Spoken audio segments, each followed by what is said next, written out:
தம்பி, கடையில சூடா என்ன இருக்கு? சூடா கொதிக்கிற தண்ணி தான் இருக்கு, வேணுமா? அண்ணே, டீ காபி என்ன இருக்குன்னு கேட்டேனே. அப்படி கேள்றா, டீ காபி எல்லாமே இருக்கு, உனக்கு என்ன வேணும்னு சொல்லு. அண்ணே, நல்லா பூஸ்ட் ஒரு டம்ளர் ஸ்ட்ராங்கா போடுங்கண்ணே. என்னடா பாக்குறதுக்கு ஒரு தினசா இருக்க, என்ன விஷயம்? அண்ணே, ஐ எம் எஜுகேட்டனே, அப்படிதான் ஸ்டைலா இருப்பேனே பாக்குறக்கு. அப்புறம் உங்களை மாதிரி இந்த மாதிரி பனியன் ட்ரவுசரா போட்டுட்டு இருப்பேன். என்னது எஜுகேட்டடா? அப்படின்னா என்னடா?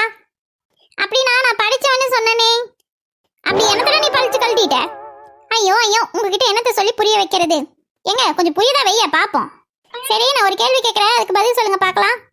கேள்றாமாவனே, நீ முதல்ல கேள்வியே கேள்றா. அண்ணே, ஒரு ஊர்ல டன் கணக்குல எப்பவுமே துணி துவைச்சிட்டே இருப்பாங்களா, அது என்ன ஊர்னே சொல்லுங்க பாப்போம். டன் கணக்குல துணி துவைக்கிற ஊரா? தெரியலையேடா. அண்ணே, இது கூட தெரியாதா? வாஷிங்டன்னே. வாஷிங்னா என்ன? துவைக்கிறது. டன்னுனா வாஷிங் டன்னுனே. அடியே சாசா, அந்த கொதிக்கிற தண்ணியை கொஞ்சம் எடு, இங்க ஒருத்தர் சிக்கி இருக்கா வசமா.